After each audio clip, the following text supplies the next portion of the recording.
Análisis de las teorías que influyeron en el Plan de Tokio. En 1950, Japón era un país empobrecido a causa de la guerra y en el que casi la mitad de la población activa se empleaba todavía en el sector agrario. La población tendía a diseminarse en el extrarradio en la búsqueda de viviendas y solares más económicos. Tange propone el cambio de la estructura radial por una estructura lineal. Básicamente se trata de un esquema de racimo atravesando la bahía de Tokio.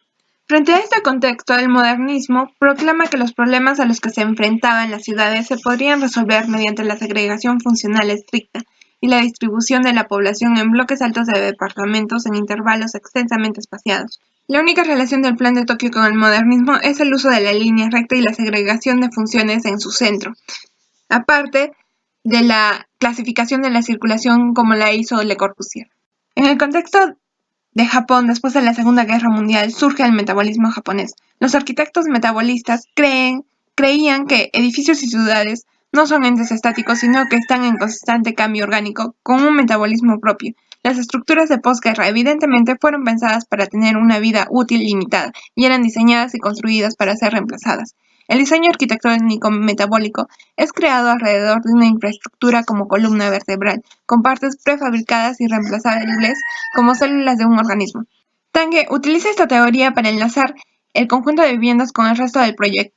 El problema era que, al ser pensadas como células, las viviendas presentaban una utopía social, sin capitalistas y sin clase obrera, lo cual representa la desaparición de los barrios obreros, los sectores de clases diferentes, etc. Otra de las respuestas a este contexto es la de Peter y Alison Smithson, que proponen el Math Building.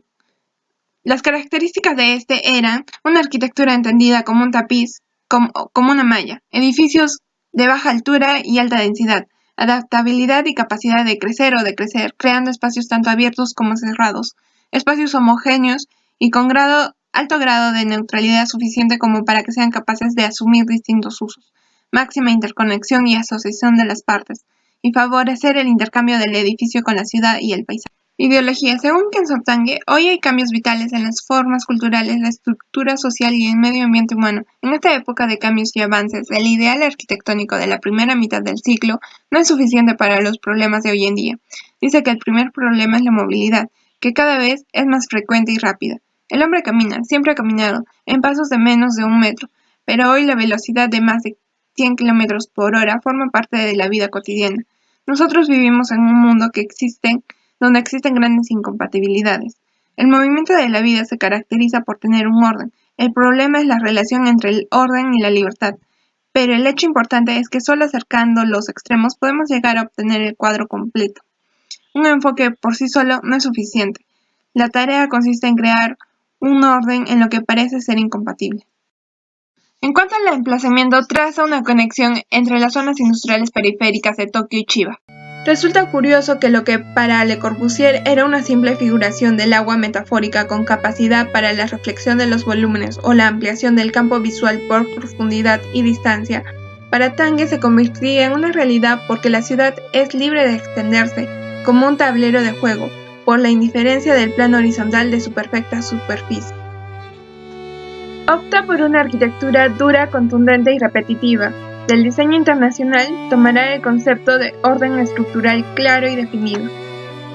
La solución pasa por romper este centro en una extensión lineal de ejes ligados como eslabones de una cadena, algo parecido a una espina dorsal, formando una serie de circuitos anulares con 4 anillos mayores, cada uno con 3 medios círculos.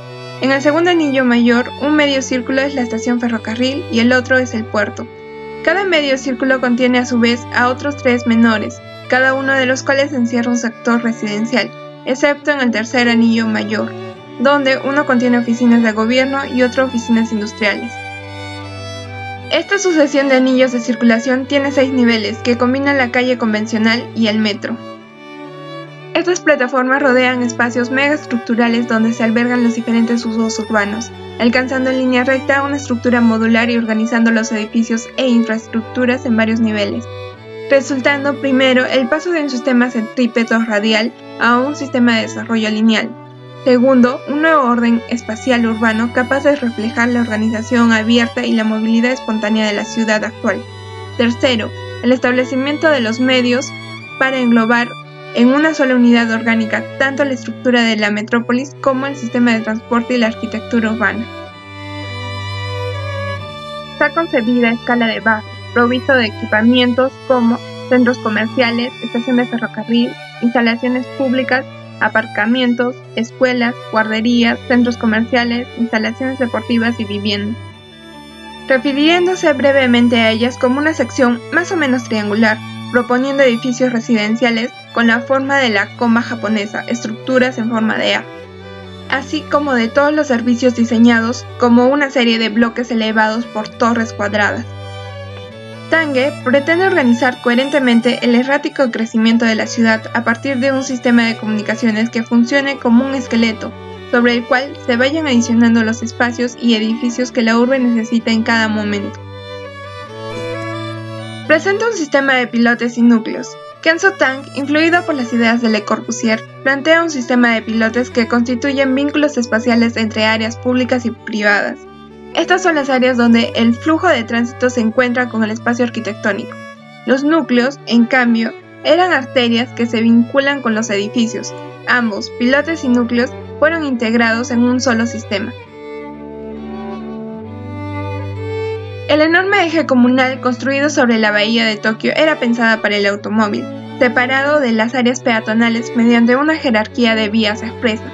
La propuesta se alejaba de las ideas del Siam, que planteaba centros urbanos y planteaba en su lugar ejes cívicos. Crea una red de infraestructuras, es decir, autopistas y redes ferroviarias, en el que se cruzan varios de los anillos que lo componen con un sentido de circulación único. Cada anillo contiene 3 autopistas. Para un sistema de comunicaciones se piensa un sistema de transporte cíclico de 3 niveles. Nivel de tráfico entre monorriel, metro, aparcamiento, tren subterráneo.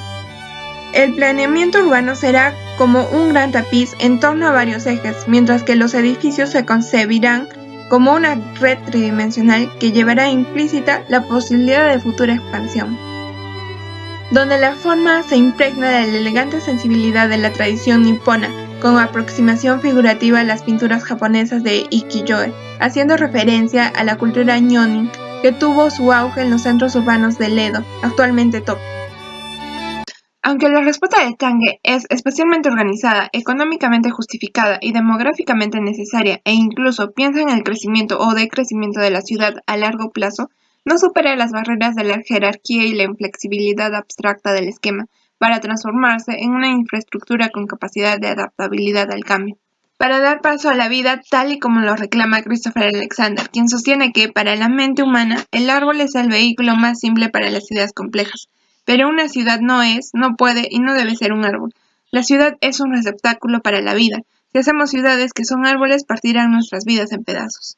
En el caso del Plan de Tokio, no deja de ser un esquema congelado subordinado en lugar de un diseño de infinitas posibilidades donde la base de lo urbano es el marco de la acción metropolitana. Este esquema termina estableciendo un lugar alejado donde los niños juegan. Sin embargo, Jane Jacobs reconoce que los niños deberían estar en las calles, en los espacios públicos de la ciudad y no en otro.